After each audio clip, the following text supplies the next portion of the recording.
Hundreds of civilians are killed as a series of explosions rocks the city of Bombay. Over a nightmare 2-hour period, the stock exchange, international hotels, the Air India headquarters and crowded street markets are devastated by 12 strategically placed bombs. To this day, no one has claimed responsibility. A month later, heartthrob tough guy Sanjay Dutt, Bollywood's screen supremo, is suddenly arrested, accused of being involved in the blast conspiracy. It's like hearing that Sylvester Stallone has been arrested for the bombing of the World Trade Center. Branded a terrorist and anti-national, Sanjay Dutt sees his career hang in the balance as fame and stardom turn sour.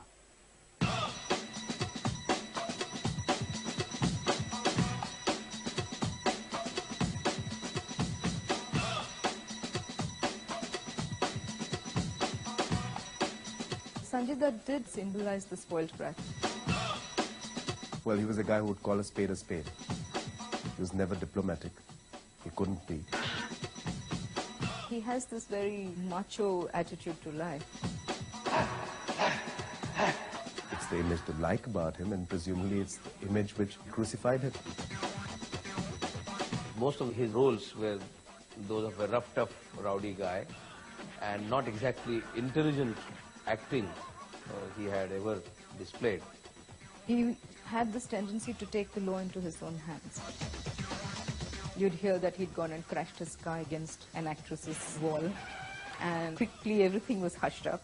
Then you'd hear that he had taken a gun and gone berserk with it. He had the clout to get him out of trouble every time he got into it, and he got into it with great frequency.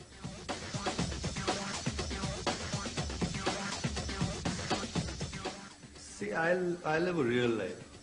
I don't live a real life. Is it? I mean, I live like a normal human being should live. So, I mean, if that is called wild, then I think all of us are wild in some ways, you know. Other people, I think they hide that fact, or they do it at home. But I'm okay. I mean, I like to go out. I like to be with my buddies. I like to party. I like to... You know, everybody goes through that phase of driving his car really fast, so I did all that stuff, you know, did wheelies on the bikes, and so, I mean, about me, I mean, I'm open about it. You know? I think it's very unfortunate that Sanjay Dutt got into this entire mess where he was called anti-national, etc. Because going by the track record of both his parents, I don't think you can find more patriotic people than them. Sanjay was the only son of one of Bollywood's royal families. His mother, Nargis, was the star of stars. Beautiful, glamorous, talented, sophisticated. She was a romantic legend, an icon of the 50s. Her swan song was Mother India, the Gone with the Wind of Indian cinema, for which she won immortality. At the peak of her career, she married fellow actor Sunil Dutt and retired from films. Long after she had given up her career as an actress, she continued to be a public figure. She was always actively doing something. She was always socially aware. She was the force behind her husband, who got him into social work. Sunil Dutt is an actor who believes in doing good. There are many such actors in India.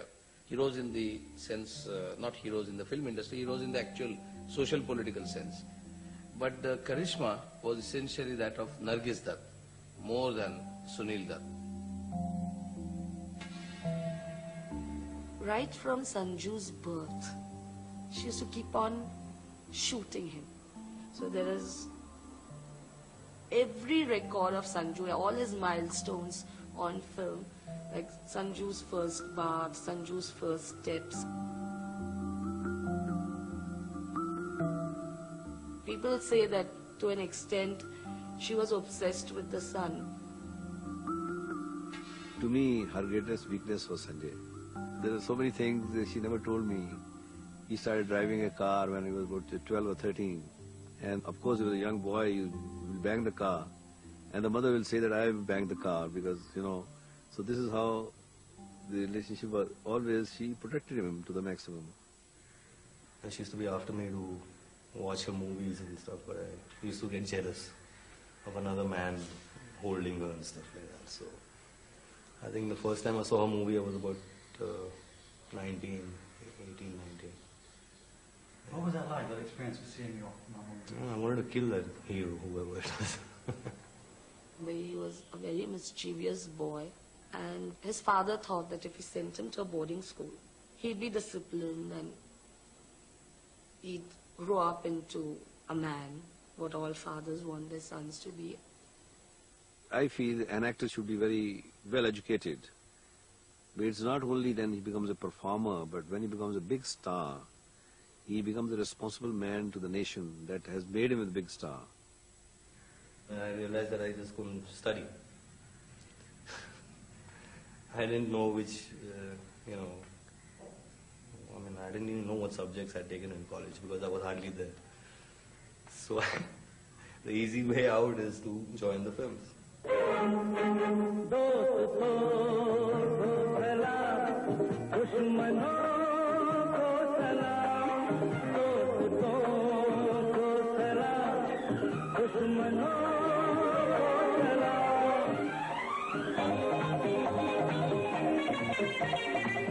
I felt stupid, actually, because whenever I used to see a film, I said, what the hell are these girls dancing all about, And I was doing the same stuff.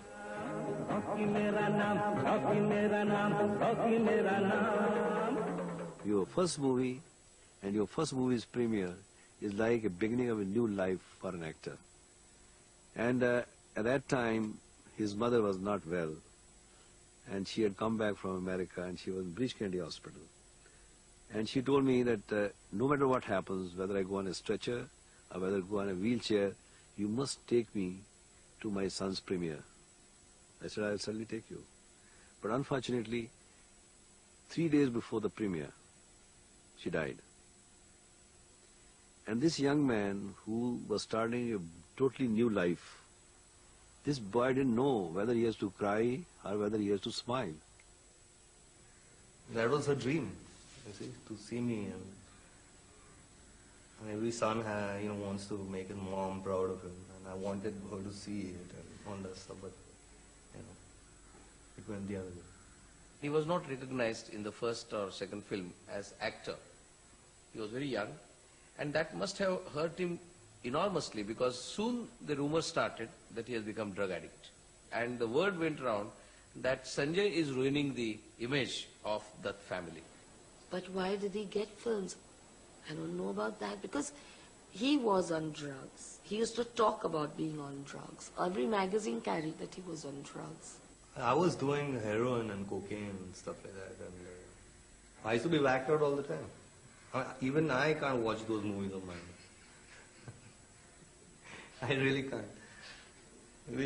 Zameen Asman, no? Ghost? Huh? We all buzzed, all the time. Oh. At that time, he made his mother's illness an excuse. When he got over it, he said that that was an excuse. I was on to drugs long before my mother was ill. Yes, when his mother was dying, he was smoking pot in the bathroom. So my emotions and my tears came out after 2 years in a drug cure center, where they sat me down and they told me to express my feelings about my mom. And they played a cassette of hers and I cried for about 4 hours. So he's had setbacks one after the other, either a health problem or his own health problem, or he's got a problem at home, an emotional problem. One thing or the other has been besetting that family. After his wife's death, Sunil threw his energies into helping his country. In 1985, he was elected as Congress MP for Bombay North West and became immensely popular, campaigning vigorously for the rights of his poorest constituents. In January 93, communal riots had swept Bombay following the destruction by Hindu extremists of the mosque at Ayodhya. Sunil immediately went to the aid of the worst-hit slums in his area, where the majority of the victims were Muslims. Unaware of the dangers, Sanjay offered to go with him. Bombay was like the Wild West. There was no law here. There's a lot of killing and burning and looting. what affected me was that women and kids were getting really damaged and burned and raped, and I think that's what made me go out and help these people. That is, I think, where the problem starts from. He and his father were going with food relief to all the right affected areas. And that was the time when they were labeled as pro-Muslims. I basically helped humanity, human beings. I didn't think about a Hindu and a Muslim and this and that. I don't know. I mean, there's nothing wrong in helping somebody who really needs help. But it just gets you into trouble. He was never a politician. And it's only, I think, after a month that he realized the political implications. He says, I think I've done enough of social service now. But by then, I think it was probably too late. This was the first time I think Sanjay went out of his way to help my father in the political sense. I mean, help my father help the people actually.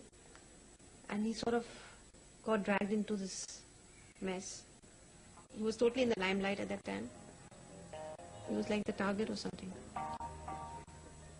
You should not get larger than life.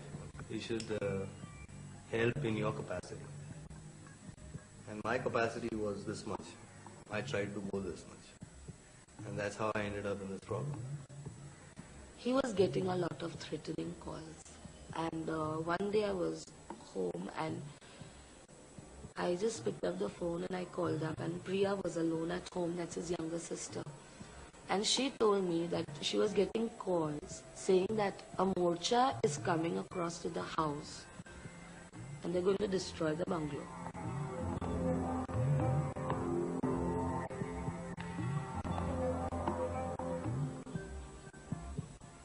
I can tell you as editor, even I receive such threats, and I am not politically active.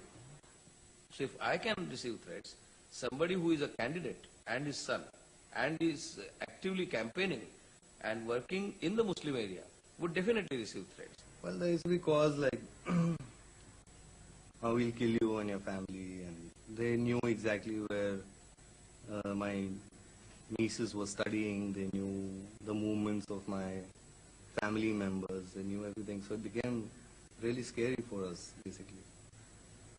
And they had said that, there'll be about 200 guys who come rape your sisters, and we'll do this and we'll do that.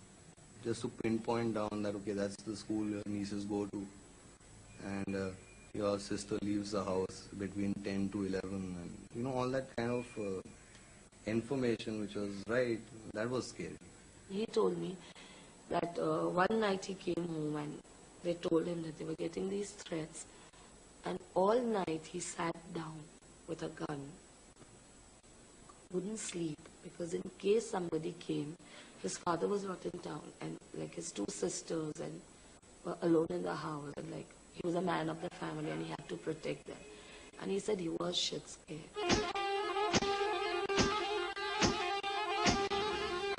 2 months later, Sanjay was arrested and quickly charged under TADA, India's draconian anti-terrorist laws, with helping to conceal smuggled arms, ammunition and explosives at a safe place, and with illegal possession of 3 AK-56 rifles and other weapons. It was now alleged he had links with the criminals involved in the bomb blast conspiracy, which was believed to be a retaliation for the massacre of Muslims during the January riots. Sanjay claimed he'd been set up. I do think it's paranoia to say that he's been framed because he helped the Muslim community. By whom? I mean, is the suggestion that it is the Hindu community that has framed him? Or are we talking not in communal terms, are we talking politically? Are we talking about plain and simple politics? That his father belonged to one group in the Congress, and so it was the other group that had him framed. The first time I heard it was about the gun, not the bombing. And something told me, knowing how Sanju was with guns, that maybe it's true. But I used to hope and pray that it wasn't. They raided the house that very same day with their police dogs, everything. They didn't find a trace of anything which can be said that this was the weapon that Sanjay Dutt had. The confessions of two men had originally implicated Sanjay. Hanif and Samir ran a video empire, but were also alleged to have links with Bhai, Dawood Ibrahim, popularly perceived as the godfather of the Bombay underworld, and rumoured to be one of the men behind the bomb blasts. Well, actually it is not Sanjay's name alone that began to get involved with the underworld. The underworld had begun to get involved in the film industry much before the bomb blast case appeared on the scene. If you were important, you should have been called to Bhai's parties in Dubai, or you should have fraternized with him, or, you know, you were a personal friend of his, so you could make one phone call and get things done. I mean, people boasted about it. They flaunted their connections. Sanjay's name cropped up, perhaps because somebody in that nexus gave something to Sanjay, like a car or some guns, or asked for parking facility or something like that, which practice must have been quite common in the film industry. If a man he has never met in his entire life comes and shakes his hand and puts an arm around him, oh, he's his best friend. I mean, you can't trust people that way. You can't. It's foolish to do that. And yes, Sanjay Dutt is a fool. But beyond that, no. I mean, I won't say he's a criminal or he's a terrorist or he's a fool. There were a whole lot of people who said he deserved it. I don't think they even said that he really was involved, but they said he deserved it. Meaning, they probably felt he was paying for past sins. The disadvantage to Sanjay Dutt, in addition, was that his reputation was not exactly good. He began as a drug addict in the minds of people, so his image could be easily sullied. By an eerie coincidence, in Khalnayak, started years earlier but released soon after the arrest, Sanjay plays a master villain and anti-national terrorist. The film was a huge success.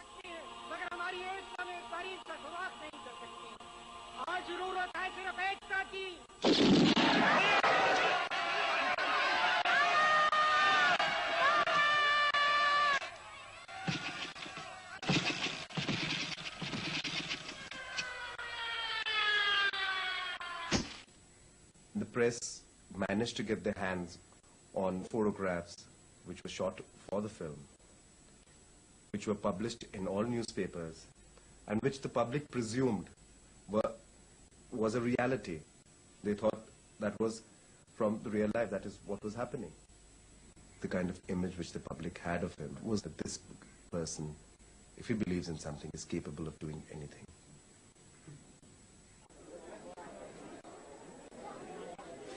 After 14 months out on interim bail, Sanjay was suddenly rearrested.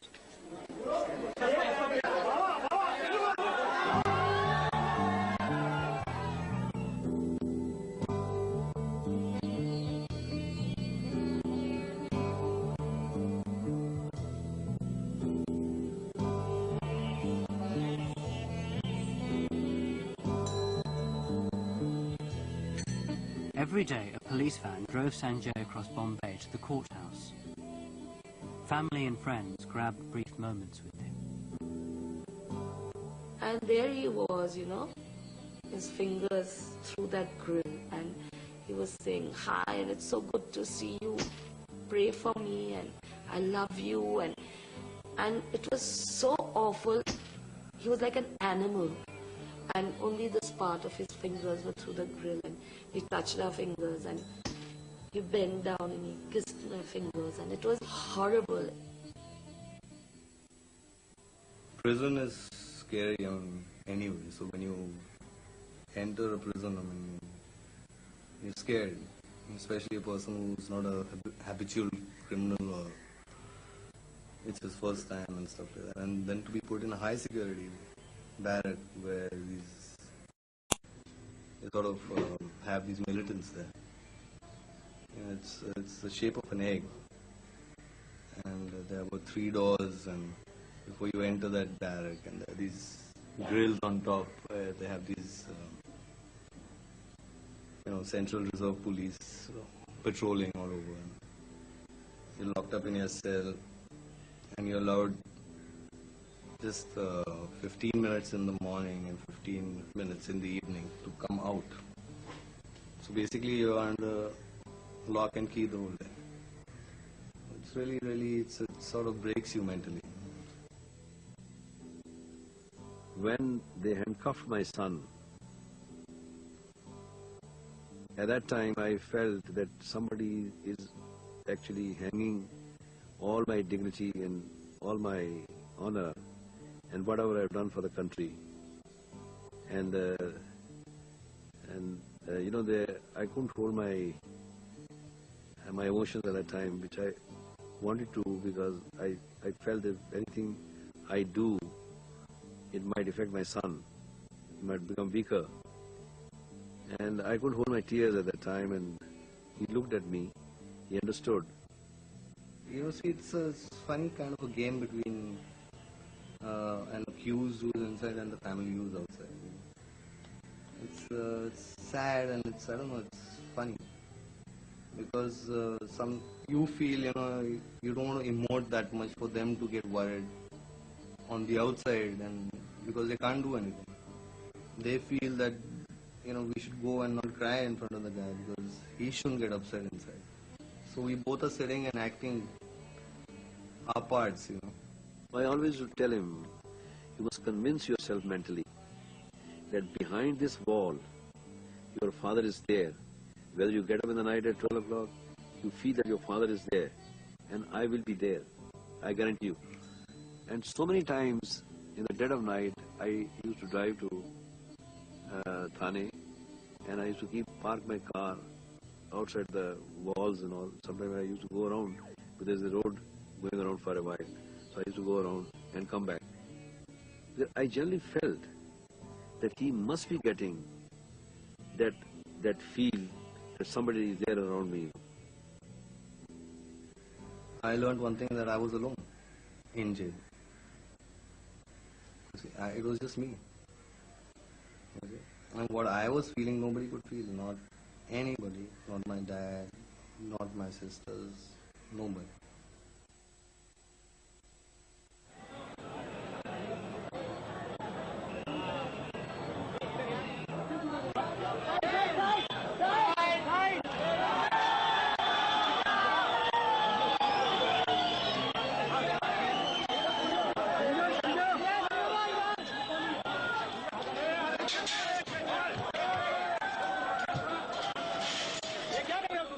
After 15 months in prison, bail was finally granted.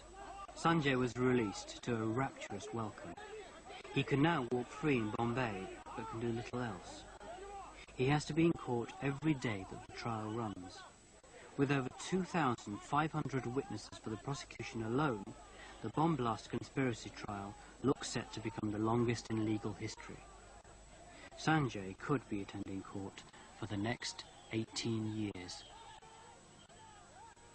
Whatever my son has suffered because of me, because of my ideologies, my thinking, and my whatever I did, you know, for the common people and all. And the suffering went to him. That's why I feel more sad, because he's the type of guy who doesn't know anything about politics and who doesn't actually never indulge in politics. I don't know anything. No comments, please, nothing. That's all now. Thanks. Sunil Dutt's son, found to be identified with the criminals involved in the bomb blast, was not immediately necessarily bought as a fact, but it was extremely convenient to buy. Media attention was so much focused on him that overnight he had become the terrorist who had bombed this city. You can call it fate, or you can call it a price that you pay for your success. The kingpins they've not managed to arrest. They're all absconding. And the biggest name which people could identify with was Sanjay Dutt. I go to court every day and I see the proceedings. Nobody's taken my name. They have 2 approvers. They don't mention me. They've questioned about 70 witnesses. Nobody knows who I am. I don't know how I'm there, but I'm there.